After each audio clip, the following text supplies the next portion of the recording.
Kasih tepuk tangan yang dahsyat bagi Allah kita. Haleluya. Silakan duduk Bapak Ibu yang dikasihi Tuhan. Shalom. Selamat hari Minggu, selamat pagi. Tuhan Yesus memberkati kita semua. Amin. Bapak Ibu yang dikasihi Tuhan, sama-sama kita akan belajar satu kebenaran firman Tuhan yang saya beri judul hidup dipenuhi kuasa Roh Kudus. Bulan ini kita sedang memperingati kenaikan Tuhan Yesus lalu juga pencurahan Roh Kudus. Nah, 10 hari sebelum Tuhan mencurahkan Roh Kudusnya atau yang kita kenal dengan peristiwa Pentakosta, nah kita tahu bersama bahwa Tuhan Yesus terangkat ke surga, ya. Nah, saya akan sampaikan sedikitnya tuh ada 3 berkat di dalam peristiwa kenaikan Tuhan Yesus ke surga. Saudara perhatikan baik-baik begini ya. Yang saya dapat rema saudara. Ini sebagai pengantar sebelum nanti kita masuk di dalam hidup dipenuhi dengan kuasa Roh Kudus. Saudara, Alkitab bilang Tuhan Yesus naik ke surga untuk menyediakan tempat bagi kita semua. Amin saudara. Amin ya. Bicara tempat itu bicara dalam tanda petik rumah. Karena perikop dia dalam Yohanes pasal yang ke-14 itu adalah rumah Bapa di surga. Nah, saudara, saya berpikir begini loh saudara ya. Saya berpikir secara logika kita ya. Rasa-rasanya masuk surga aja udah cukup. Udah senang banget saudara. Tapi kok ini sampai dikasih rumah lagi loh buat kita. So pernah mikir gitu gak saudara? Saya izin gak apa-apa ya agak ini ya. Supaya bisa lebih hangat lagi ya. Saudara pernah mikir gitu gak? Tuhan naik ke surga menyediakan tempat buat kita. Rasanya kalau buat kita Pak Bu, Tuhan menyediakan surga aja udah cukup loh buat kita. Benar gak saudara? Ya, masuk surga aja udah enak banget gitu saudara. Tapi ini harus disediakan rumah lagi buat kita. So saya mau katakan buat saudara dengar baik-baik begini. Itu nalurinya Tuhan kita Pak Bu. Tuhan selalu memberikan lebih untuk hidup saudara dan saya. Amin. Itu nalurinya Tuhan Yesus. Dia suka memberi lebih kepada setiap anak-anaknya, saudara dan saya. Amin. Amin saudara. Tuhan punya naluri giving the best, memberi yang terbaik untuk hidup saudara dan saya. Makanya Efesus 3 ayat yang ke-20 muncul tuh. Bagi dialah yang sanggup melakukan jauh lebih banyak dari yang kita doakan. Saudara dengar baik-baik ya. Jangan pernah meragukan pemeliharaan Tuhan untuk hidup saudara dan saya. Karena Tuhan selalu memberi lebih untuk hidup saudara dan saya. Amin. Artinya begini Pak. Kalau kita minta 5 Tuhan kasih 10. Kalau kita minta 10 Tuhan pikirkan 20. Kalau kita pikirkan 20 Tuhan pikirkan 50 buat kita Pak. Amin. Itu Tuhan. Itu Tuhan. Kita berpikir cuma satu doa doang. Tapi di dalam jawaban doa Tuhan kasih kita lebih dari satu doa Pak. Amin, itu Tuhan. Itu dahsyatnya Tuhan kita. Bahkan saya mikir gini. Rasanya surga aja udah cukup gitu ya. Tapi Tuhan kasih rumah. Artinya begini loh. Untuk urusan yang sifatnya kekal aja. Tuhan sampai pikirin sedemikian rupa buat saudara dan saya. Itu berarti begini, jangan pernah khawatir untuk urusan hidup di dunia ini Pak Bu. Amin. Untuk urusan yang kekekalan aja Tuhan pikirin Pak. Dia sampai nyiapin rumah dalam tanda petik repot-repot ngurusin rumah buat saudara dan saya. Apalagi untuk urusan di bumi. Apa urusan di bumi? Bumbu dapur. Cabai harga masih naik apa udah turun cabai? Udah turun ya? Bawang merah. Udah turun juga, udah turun. Puji Tuhan. Jangan pernah khawatir. Amin saudara. Jangan pernah ragukan pemeliharaan Tuhan. Tepuk tangan yang dahsyat buat Tuhan Yesus. Lalu yang dahsyat lagi saudara ya. Yohanes 14 dikatakan bahwa begini loh ya. Tuhan naik ke surga. Dan setelah semuanya itu dia akan kembali lagi untuk menjemput saudara dan saya di mana? Awan-awan yang permai. Nah, saya mikir lagi begini. Kenapa ya untuk urusan kita naik ke surga aja Tuhan harus jemput kita? Saya mikir lagi tuh. Karena saya berpikir begini ya. Kita kan udah pada gede semua, udah pada mandiri. Betul saudara ya? Bisa aja dong naik sendiri ya. Tuhan tinggal kasih kita tubuh kemuliaan kan. Diubahkan tubuh kemuliaan, kita naik sendiri. Gak usah dipakai-pakai, dijemput lah. Atau pikiran saya kedua, yang gak usah Tuhan yang langsung yang jemput deh. Tuhan kan punya anak buah, betul? Malaikatnya aja yang jemput kita. Ambil contoh begini Bapak Ibu. Kalau untuk urusan di kantor, kalau ada tamu yang mau datang, siapa tamu yang datang itu menentukan siapa yang jemput tamu tersebut. Kalau di kantor itu bicara hierarki atau bicara level. Kalau tamu di kantor yang datang hanya karyawan biasa, yang jemput udah pasti resepsionis atau karyawan biasa juga. Tapi kalau tamu yang datang levelnya manajer, udah pasti manajer up to up yang akan jemput. Tapi Pak, kalau direkturnya langsung, kalau ownernya langsung, kalau Pak Albert langsung yang harus jemput itu ya di lobi, itu berarti bukan tamu sembarangan. Amin saudara. Amin. Ambil contoh lagi. Kalau kita protokoler tamu kenegaraan. Kalau yang datang itu cuma levelnya gubernur, menteri, yang jemput menteri dan gubernur. Tapi kalau presiden langsung yang jemput di bandara, itu berarti tamunya VVIP punya, tamu istimewa punya. Bapak Ibu tahukah, saudara dan saya, kita istimewa di mata Tuhan. Tepuk tangan yang dahsyat buat Tuhan. Makanya yang punya surga langsung yang harus jemput kita Pak. Amin. Coba tengok kiri kanan bilang gini, jelek-jelek begini gua istimewa di mata Tuhan. Coba bilang begitu ya. Amin. Amin. Ya. Makanya berhenti mengasihani diri sendiri. Aduh Pak Pendeta, aduh hidup saya begini Pak Pendeta. Kita istimewa di mata Tuhan. Amin saudara. Istimewa sampai mau ke surga aja kita dijemput. Keren banget Tuhan kita. Lalu yang ketiga. Alkitab bilang apa Yohanes 14. Sebelum Tuhan naik ke surga, Tuhan bilang gini, aku akan minta kepada Bapa supaya Bapa memberikan Roh Kudusnya kepada kamu. Kalimat terakhir bagus banget. Tuhan bilang gini loh, sebab aku tidak membiarkan kau yatim piatu, kurang lebih begitu. Saudara tahu nggak artinya apa? Kalau baca ayat ini, kita bisa menemukan pribadi Tuhan adalah pribadi yang sangat bertanggung jawab memelihara kehidupan kita saudara. Keren banget. Saudara artinya begini ya. Saudara ambil contoh sebagai orang tua. Saudara punya anak. Saudara mau pergi jauh. Tapi anak-anak saudara gak bisa ikut. Apa yang saudara harus lakukan? Udah pasti saudara akan cari orang yang bisa dipercaya untuk menitipkan anak saudara. Dalam tanda petik Pak Bu, Yesus naik ke surga. Yesus gak biarin kita tinggal sendirian aja.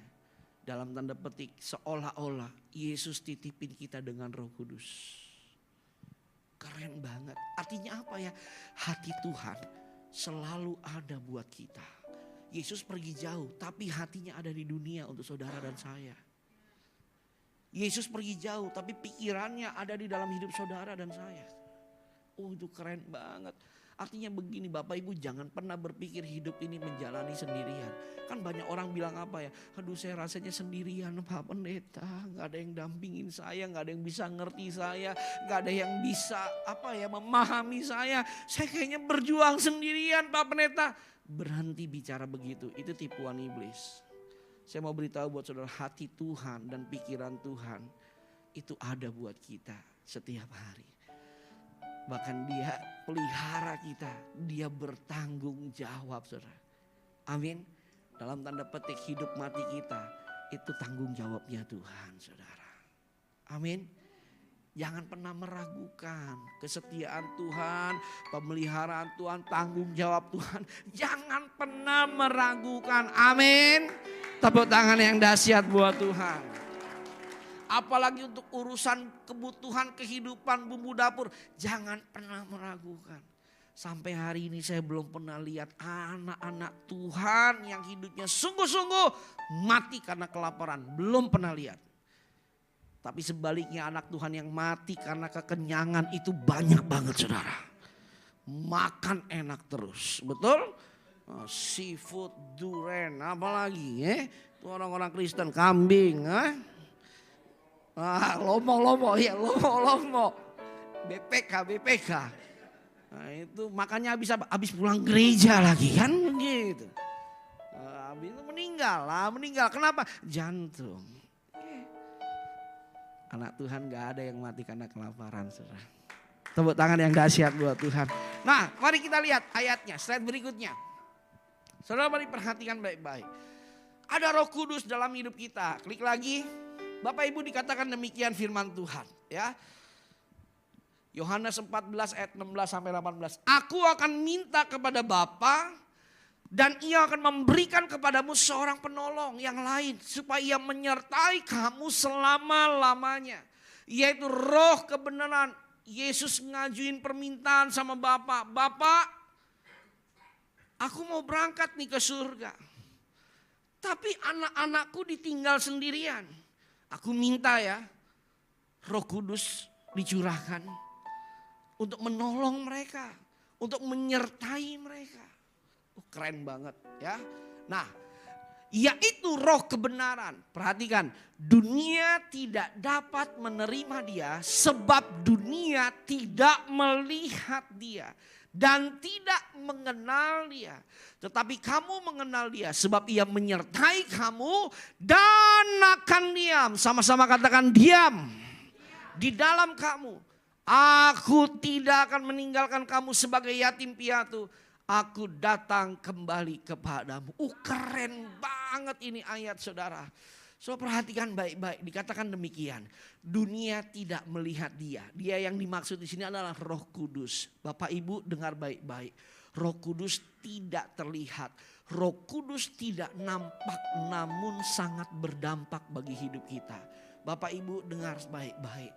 Kalau ada yang mau Bapak Ibu kejar lebih dalam hidup saudara. Kejar yang tidak kelihatan. Kejar yang tidak nampak namun berdampak. Apa itu? Hubunganmu dengan Roh Kudus. Amin. Amin.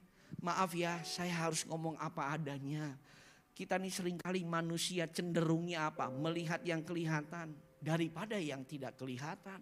Kita manusia lebih apa? Sibuk ngurusin yang kelihatan daripada yang tidak kelihatan. Betul? Mari ambil contoh. Khususnya ibu-ibu atau kaum wanita. Berapa budget keluar untuk beli alat make up dalam 1 bulan? Berapa Bu? Eyeshadow, apa lagi? Eyeliner, apa lagi? Lipstick, apa lagi? Macam-macam. Dempulan. Foundation. Apa sunscreen.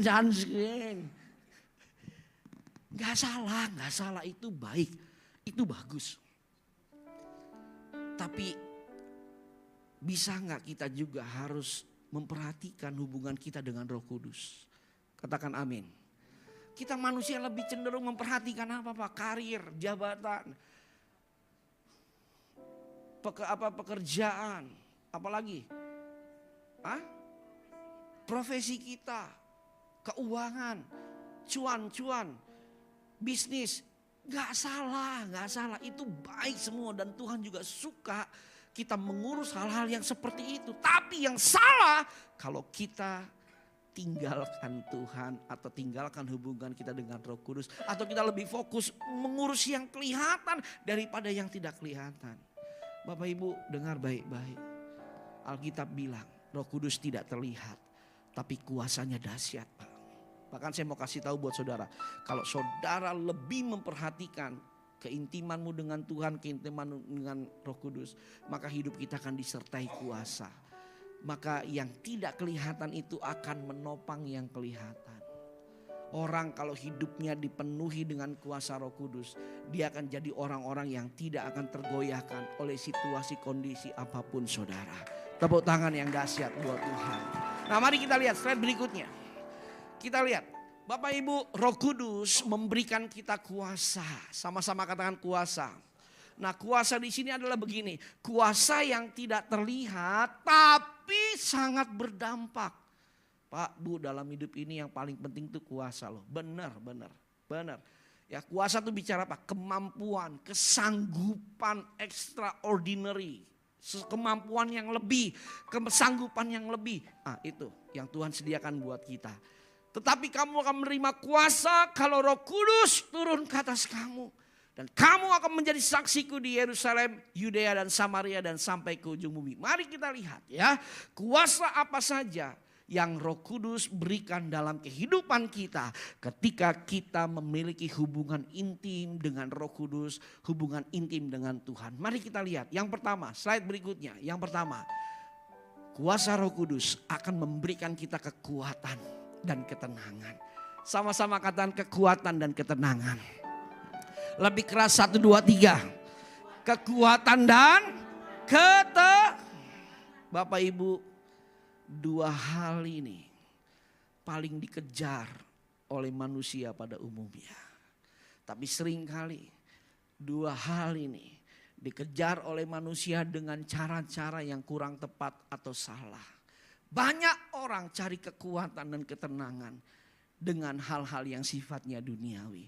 Tapi saya mau katakan buat setiap kita, Pak, Bu, dua hal ini kita tidak bisa dapatkan di dunia. Dua hal ini kita tidak bisa beli dengan uang. Sekalipun mungkin saudara berkata, oh Pak Pendeta, saya biasalah cari tempat untuk apa itu? Healing Pak Pendeta, healing Pak Pendeta. Liburan lah di Swiss ke, di Jepang ke, di Korea ke, supaya tenang Pak Pendeta. Supaya saya bisa enjoy Pak Pendeta. Supaya stres saya hilang Pak Pendeta. Betul.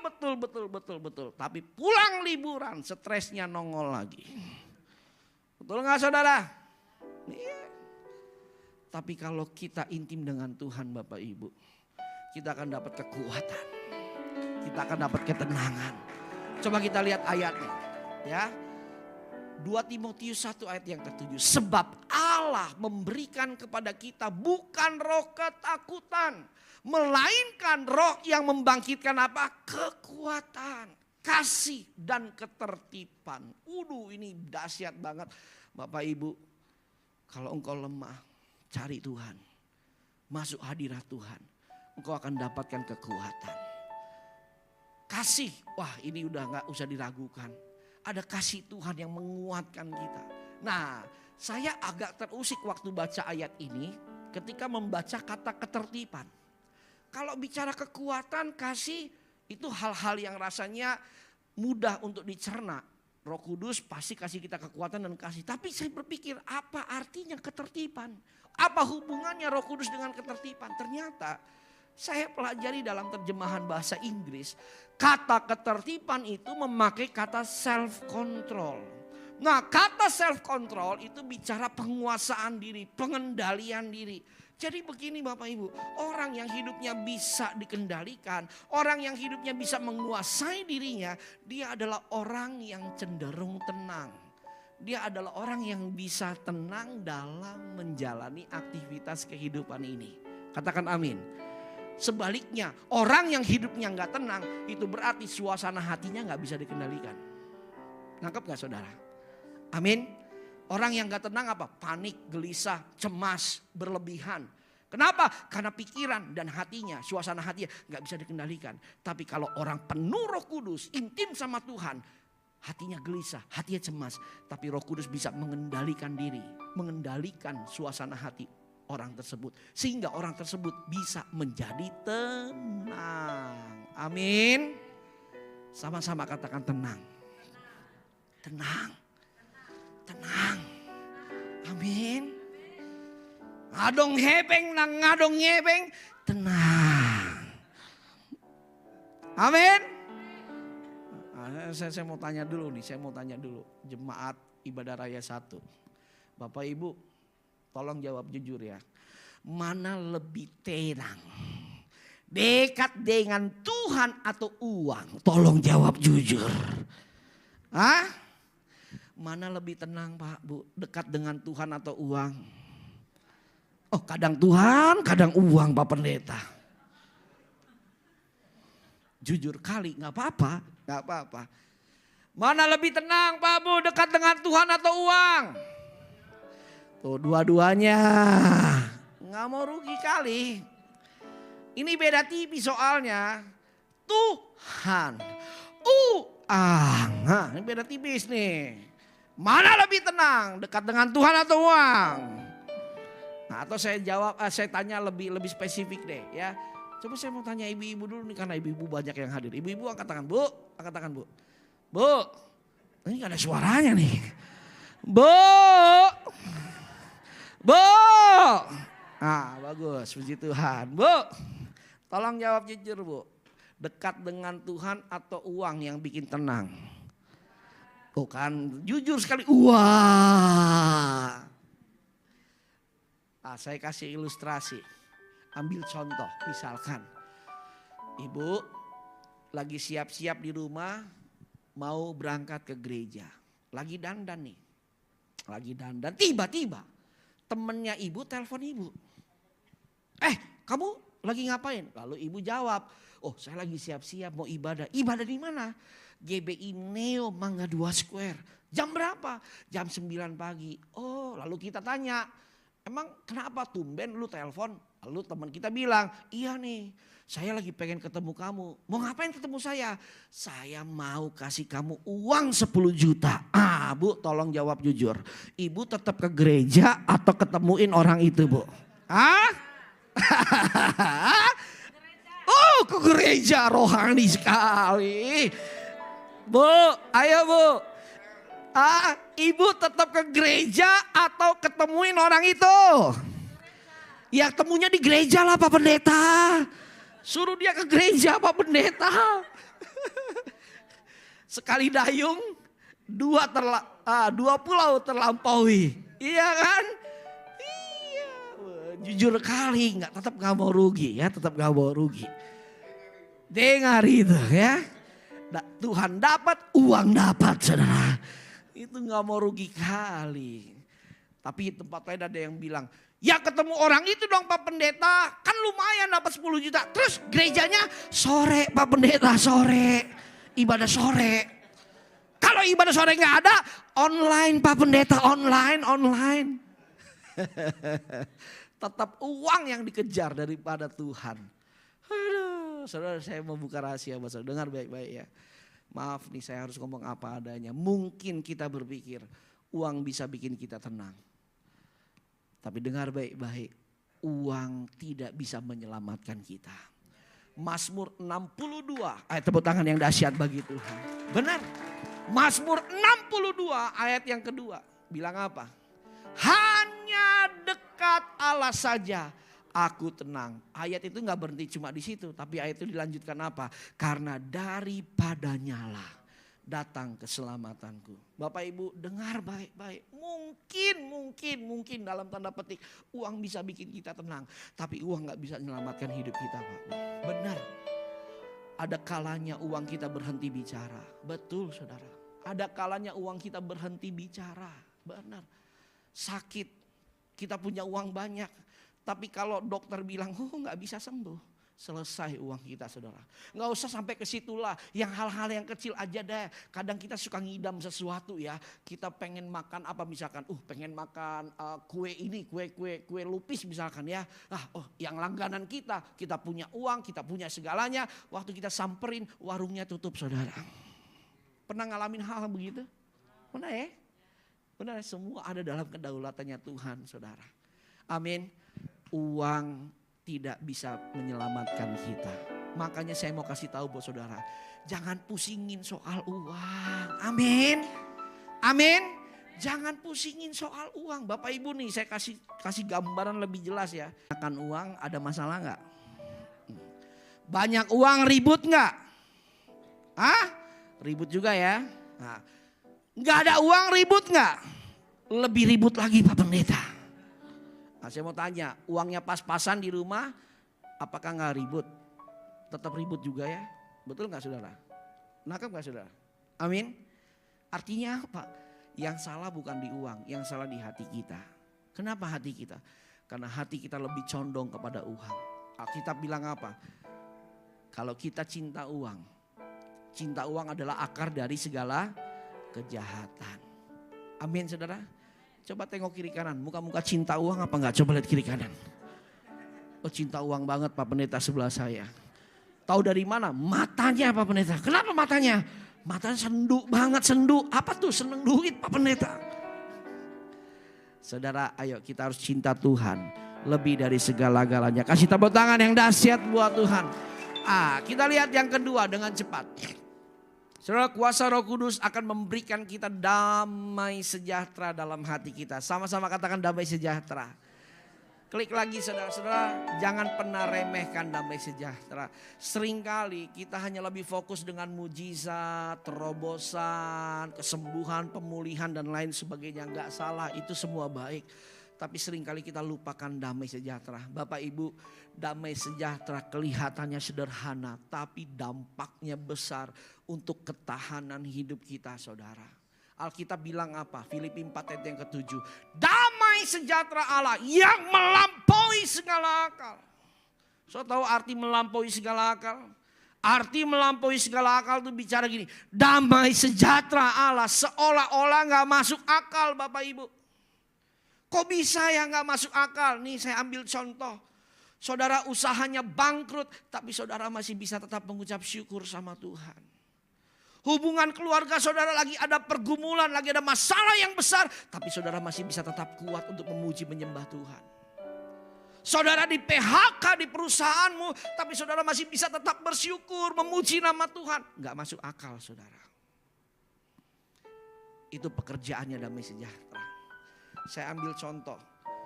Bulan Januari yang lalu tanggal 4. Ya, saya kehilangan orang yang sangat dekat dalam hidup saya. Ya, Prisil, istri saya, kita satu tim, satu pelayanan. Dia melayani bersama dengan saya, sekaligus dia juga sahabat saya. Melayani itu gak main-main saudara ya, sangat antusias pelayanan. Dia menjadi wakil saya di gereja saya. Tapi tiba-tiba mendadak tanggal 4 Januari dia meninggal karena heart attack, serangan jantung. Wah kita semua kaget. Kita semua syok, termasuk saya. Tapi yang lebih syok lagi adalah istrinya dan anak-anaknya. Anaknya belum besar-besar, saudara, masih remaja. Nomor 1 masih kuliah, nomor 2 masih SMP, saudara. Mendadak ditinggal oleh ayahnya. Istrinya juga syok, tiba-tiba suaminya pergi, saudara. Tapi tahukah saudara? Yang saya perhatikan dan saya alami juga. Dari hari pertama, hari kedua, hari ketiga, ibadah malam penghiburan sampai pemakaman. Kita melihat bagaimana damai sejahtera Allah memenuhi kita semua. Menopang hati kita semua. Apa buktinya? Buktinya dari hari pertama, kedua, ketiga sampai pemakaman. Kita semua masih bisa tetap bernyanyi, memuji Tuhan. Mengucap syukur di hadapan Tuhan saudara. Amin. Ini hebatnya orang Kristen Pak Bu. Orang Kristen beda dengan yang lain. Hanya orang Kristen yang masih bisa nyanyi di depan peti jenazah Bapak Ibu. Hanya orang Kristen yang masih bisa nyanyi di rumah duka Pak. Bahkan yang luar biasa. Nih Prisil WL-nya ya. Waktu kita di pemakaman. Waktu kita pemakaman saudara. Peti jenazah masih disanggah oleh batang bambu sebelum dimasukkan ke dalam liang kubur. Kita angkat nyanyian. Tahu saudara, biasa kalau di kedukaan kita nyanyinya itu lagu-lagu lambat, betul ya? Tapi hari itu kita nyanyi lagu riang saudara. Apa berisi lagunya? Segala puji syukur hanya bagimu Tuhan. Sebab kau yang layak dipuja. Kita semua nyanyi saudara.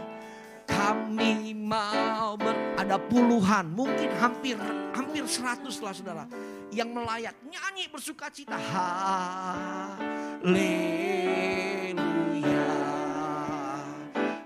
Soraklah haleluya. Soraklah haleluya. Haleluya. nyanyi sambil bertepuk tangan saudara. Lagu pujian ini di depan peti jenazah yang akan dimasukkan ke kuburan. Gak masuk akal. Amin. Amin. Saya mau beritahu buat saudara. Ini yang dunia gak punya. Tepuk tangan yang dahsyat buat Tuhan. Amin. Amin. Saudara punya uang banyak, saudara punya kekayaan, saudara punya pangkat, punya jabatan. Tapi kalau saudara gak punya damai sejahtera, sia-sia.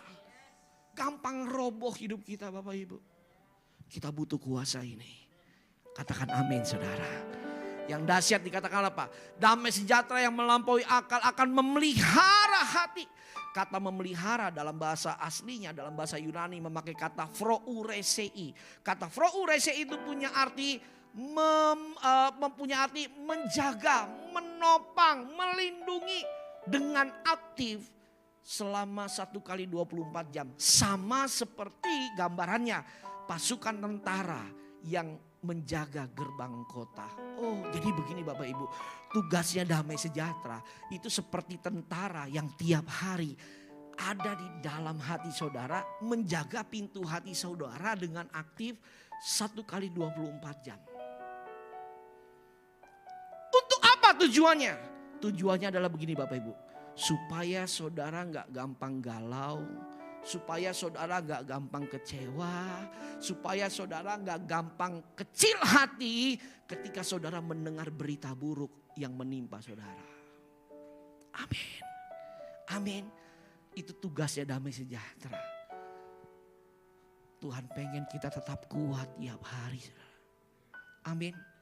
Masalah kita gak pernah tahu kapan datang, itu bisa datang kapan aja. Tapi kalau ada damai sejahtera, kita akan tetap kuat di dalam Tuhan. Tepuk tangan yang dahsyat buat Tuhan. Yang ketiga, kuasa Roh Kudus. Yang ketiga, slide berikutnya akan sanggup melemahkan dan mematikan kedagingan kita. Klik lagi, saudara dengar baik-baik. Yohanes 16 ayat 8. Kalau ia datang, yaitu Roh Kudus, ia akan menginsafkan dunia akan dosa, kebenaran dan penghakiman. Bapak Ibu dengar, manusia gak ada yang bisa ubah hati manusia. Yang hanya bisa ubah hati manusia cuma Roh Kudus. Katakan amin. Istri gak bisa ubah hati suami. Hati suami gak bisa ubah hati istri. Orang tua gak bisa ubah hati anak. Hati anak gak bisa ubah orang tua. Apalagi anak mantu mau ubah mertua. Jangan mimpi. Amin. Jangan mimpi. Gak bisa. Mertua apa? Apalagi mertua mau ubah anak mantu. Gak bisa, gak bisa. Yang bisa saudara lakukan adalah satu. So berdoa sama Tuhan. Minta Tuhan jamah. Sebut orang terdekat saudara yang ingin saudara mereka berubah. Jamah istriku, suamiku, orang tuaku, anakku, mantuku, mertuaku Tuhan. Jamah dengan Roh Kudus Tuhan. Roh Kudus akan menjamah hati mereka. Mengubahkan hati mereka. Amin. Galatia 5 ayat 16 sampai 17. Hidup oleh roh maka kamu tidak akan menuruti keinginan daging. Bapak Ibu, ayo hidup kudus dengan cara apa? Kita harus banyak cari Tuhan. Melekat dengan Tuhan. Maka waktu kita intim dengan Tuhan, Roh Kudus turun atas kita. Roh Kudus akan menguasai kedagingan kita dan mematikan kedagingan kita saudara. Prinsipnya begini Bapak Ibu. Manusia gak ada yang bisa hidup kudus dengan kekuatannya sendiri. Manusia bisa hidup kudus kalau dia mendapatkan pertolongan Roh Kudus saudara. Gimana cara mendapatkan pertolongan Roh Kudus? Banyak doa, banyak ibadah, banyak baca firman. Waktu saudara berdoa, memuji menyembah Tuhan, baca firman, saudara seperti memasukkan terang Tuhan dalam hidup saudara. Dan terang itu akan menyingkirkan kegelapan dalam hidup saudara. Katakan amin saudara. Ya, oke. Yang keempat, next. Saudara, Roh Kudus kuasanya akan mengajarkan, memberikan hikmat, tuntunan, arahan, pengertian. Klik lagi. Ya, Yohanes 14:26, dia yang akan mengajarkan segala sesuatu. Bapak Ibu begini, hidup ini penuh dengan misteri. Hidup ini penuh dengan hal-hal yang kita tidak bisa mengerti. Betul gak saudara? Dan kita butuh diajarkan Roh Kudus. Amin saudara. Contoh begini ya, ketika saudara mengalami musibah, saudara pasti hal yang pertama berpikir, kenapa ya ini terjadi? Betul gak saudara? Kenapa harus saya? Kenapa harus keluarga saya? Kenapa harus kantor saya? Kenapa harus bisnis saya? Tuhan kenapa? Banyak pertanyaan kenapa. Dan seringkali maaf ya, karena ketidakmengertian kita sering menyalahkan keadaan. Bahkan kita menyalahkan Tuhan. Bapak Ibu, saya beritahu buat saudara. Waktu kau mengalami musibah, hal yang harus kau lakukan, banyak cari Tuhan. Duduk di bawah kaki Tuhan, masuk dalam hadirat Tuhan. Roh Kudus akan memenuhi saudara. Roh Kudus akan memberikan arahan. Roh Kudus akan mengajarkan kita. Ini loh, sebenarnya tuh ini. Makanya Roma 8 ayat yang ke-28 itu nanti bekerja. Sebab kita tahu sekarang bahwa Allah turut bekerja dalam segala sesuatu untuk mendatangkan kebaikan. Amin. Saudara, kita butuh diajarkan Roh Kudus lewat atau dalam kehidupan kita. Nah, bicara mengajarkan, bicara hikmat. Saudara bangun usaha pakai hikmat. Saudara bangun rumah tanggamu dengan hikmat Tuhan. Amin. Ajaran Roh Kudus. Yang terakhir, yang kelima. Kuasa Roh Kudus akan memberikan kita kemampuan untuk kita memperoleh kemenangan dan keberhasilan. Sama-sama katakan kemenangan. Sama-sama katakan keberhasilan. Klik lagi ya. Kisah Rasul 1 ayat yang ke-8 ya. Kamu akan menerima kuasa. Kuasa di sini tuh bicara extraordinary power. Kuasa yang melampaui batas kemampuan kita. Kuasa yang sanggup menggerakkan kita. Kuasa yang sanggup membangkitkan kita. Itu bicara kata kuasa di sini ya. Nah, klik lagi. Nah ya, kata kuasa dunamos itu satu akar kata dengan kata dinamo dan dinamit. Dinamo itu benda yang sanggup menggerakkan mesin atau benda. Dinamit itu adalah benda yang bisa meledakkan sesuatu. Itu dampaknya. Soalnya kalau saudara hidup penuh dengan kuasa Roh Kudus, saudara akan jadi orang yang produktif. Amin. Saudara akan jadi orang yang selalu bergairah tiap hari. Kenapa? Karena ada roh yang menggerakkan gairah saudara. Saudara gak akan hidup jadi orang yang mati enggan, hidup pun segan. Enggak. Tapi saudara akan bergairah terus. Bahkan saudara punya kuasa untuk mengeksekusi apapun di depan saudara. So saya mau tutup dengan kisah dalam Alkitab. Slide berikutnya kita lihat. Klik lagi. So tahu cerita tentang Roh Kudus, Daud dan Saul, betul ya? So perhatikan baik-baik ya. Ini peristiwanya bagus banget. So perhatikan. Saul pada waktu itu dia punya apa yang terlihat, ya. Dia punya tentara, ratusan ribu tentara Israel dia punya. Tentaranya juga punya senjata, betul? Punya senjata. Saul pun juga punya baju perang, Saul punya senjata. Seolah-olah Saul punya sesuatu yang bisa mendukung dia untuk dia bisa potensi menang, mengalahkan bangsa Filistin dan Goliat. Tapi tahukah saudara apa yang terjadi peristiwa itu? Ternyata Saul tidak bisa bergerak. Saul ketakutan saudara. Saul gak bisa maju untuk berperang dengan orang Filistin. 30 hari mereka berhadapan-hadapan. Tapi Saul ketakutan. Tiba-tiba datanglah seorang anak muda. Siapa namanya? Daud. Daud tidak punya yang kelihatan. Daud gak punya senjata. Daud gak punya baju perang. Tapi Daud punya yang tidak kelihatan. Yaitu apa? The Spirit of God. Ada atas Daud. Beberapa hari lalu Daud baru diurapi oleh Samuel. Dan roh Tuhan, Alkitab bilang mulai hari itu roh Allah berkuasa atas Daud. Dan tahukah saudara, kenapa Saul takut, kenapa Saul gak bisa maju? Karena roh Tuhan sudah undur dari Saul saudara. Itu yang bikin Saul gak bisa berani maju berperang, mengalahkan Filistin dan Goliat. Harusnya kan begini ya, coba dulu baru ketahuan bisa apa enggak bisanya. Betul gak saudara ya? Tapi Saul coba pun dia gak berani saudara. Amin. Amin. Nah, anak-anak muda yang masih single-single. PDKT aja dulu. Amin. Aduh takut Pak Pendeta mau PDKT juga. Itu berarti roh Tuhan tuh ya. Itu ya, harus roh Tuhan yang harus dilibatkan. Amin. Iya kita mau bisnis. Coba dulu berhasil apa enggak belakangan. Kalau ada Roh Kudus saudara pasti akan berani mencoba. Oke. Daud maju dia lempar batu saudara betul ya. Dia putar umbannya, batunya melesat, kena dahinya Goliat. Goliat roboh. Saya mau tanya buat saudara, benarkah batunya Daud yang bikin Goliat roboh? Benarkah batunya Daud yang bikin Goliat roboh?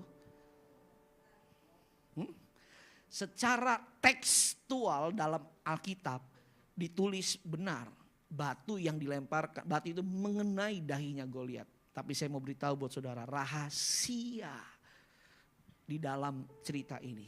Tahukah saudara, waktu batunya Daud dilempar, di tempat yang terlihat, di tempat yang tidak terlihat, ada tangan Tuhan yang kuat memegang batunya Daud. Dan batunya Daud itu dipegang oleh tangan Tuhan. Dan tangan Tuhan sendiri yang mengantarkan batunya Daud. Lalu menempelkan di jidatnya Goliat. Sampai Goliat jatuh. Saudara ngerti artinya? Saudara, amin. Saudara, jangan pernah remehkan doa-doa yang saudara naikkan. Kalau doa saudara diurapi, saudara penuh Roh Kudus. Apa yang saudara doakan, Tuhan pegang dengan tangan Tuhan sendiri. Dan Tuhan yang akan mengantarkan untuk kita bisa menerima jawaban doa dengan tepat sasaran. Amin saudara. Itu kuasa Roh Kudus. Makanya kalau saudara perhatikan, ada doanya Daud yang paling terkenal. Doanya Daud apa? Tuhan, jangan ambil rohmu daripadaku. Hidup ini cuma itu saudara. Jangan sampai roh Tuhan undur dari hidup kita. Katakan amin. Tepuk tangan yang dahsyat buat Tuhan. Saya mau tutup. So perhatikan ilustrasi ini ya. Saya boleh minta adik kita, siapa namanya? Sofia, ayo maju Sofia. Sofia. Dengan cepat ya kita mau ini. Saya mau minta Sofia, saudara perhatikan ilustrasi ini ya. Saya mau minta Sofia untuk melompati gelas botol aqua ini saudara. Dari jarak tertentu, oke? Pak ini boleh dampingin ya Pak Yunus. Di belakangnya Sofia aja ya. So perhatikan ya, perhatikan baik-baik. Hitungan ketiga Sofia lompat ya. Lompatin gelas ini satu lompatan. 1, 2, 3 lompat. Tepuk tangan buat Sofia saudara. Mundur lagi ke tempat yang awal, mundur lagi. Sekarang nambah tantangannya. Sekarang di sini. Bisa ya, lompatin ya. Saudara kira-kira Sofia bisa gak? Bisa ya, oke kita lompatin. 1, 2, 3. Tepuk tangan buat Sofia saudara. Mundur lagi, hebat. Emang urapannya lompat-melompat luar biasa. Ya, oke. Bagaimana sekarang kalau saya taruh botol aquanya di sini saudara? 1 kali lompatan, bisa? Mikir-mikir. Saya mau tanya buat saudara, kira-kira Sofia bisa gak? Bisa gak? Ada yang bilang bisa, menyiksa sekali saudara. Betul Pak Albert, Sofia gak bisa. Ada yang kurang. Alkitab ajarkan kita apa? Doa, amin. Sofia berdoa. Doa. Kalau kita doa, kita pasti dapat kekuatan Tuhan. Lipat tangan, tutup mata, coba tutup mata, lipat tangan. Doa, yuk kita berdoa ya, lipat tangan, tutup mata. Ikuti kakak berdoa ya, bilang Tuhan Yesus tolong aku untuk aku melompati botol aqua yang jauh. Tuhan tolong aku udah malu di depan. Bilang gitu ya, tolong aku ya Tuhan. Sofia terus berdoa, terus tutup mata. Saudara kita hitung sampai 3 ya. Setelah dia berdoa, ada kuasa Tuhan bekerja. Tetap tutup mata ya. Tetap tutup mata ya. 1, 2, 3. Yes. Sofia dari mana? Bisa kan? Bisa ngelewatin kan? Saudara baik-baik. Ini kuasa Roh Kudus untuk hidup saudara. Waktu saudara gak sanggup, waktu saudara gak mampu, waktu saudara berdoa, Roh Kudus turun dari saudara. Roh Kudus akan menggendong saudara, mengangkat saudara, melewati batas kemampuan hidup saudara. Amin. Mari bangkit berdiri, saudara, bangkit berdiri. Ku buka hati untuk penjamahan. Saudara berdoa sama Tuhan. Terapel di hadirat-Mu Tuhan. Jesus Tuhan. Seluruh hidupku Tuhan di altar-Mu. Oh, ku buka hati Tuhan untuk jamahan-Mu. Ya Tuhan, ya Tuhan, ya Tuhan, di hadirat Kau ambil alih seluruh hidupku. Ya Tuhan, menyembah-Mu. Saudara, tundukkan kepala, pejamkan mata saudara. Tundukkan kepala, pejamkan mata saudara. Saudara, Tuhan ingatkan kita hari ini. Karena Tuhan tahu ada banyak hal yang kita tidak mampu. Ada banyak hal yang kita tidak sanggup. Dan kita butuh kuasa Roh Kudus. Saudara, ayo bangkit. Saudara, ayo bangkit.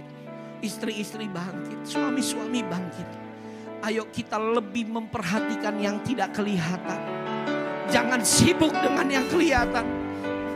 Tapi kita harus sibuk dengan yang tidak kelihatan. Yaitu hubungan intim kita dengan Tuhan. Baca firman, banyak doa, banyak menyembah Tuhan, banyak memuji Tuhan. Amin. Sehingga waktu kita lakukan itu, kuasa Roh Kudus dicurahkan atas hidup kita. Maka kita bisa menjadi orang-orang yang melampaui batas kemampuan kita. Karena Tuhan, ku buka hati, buka hati.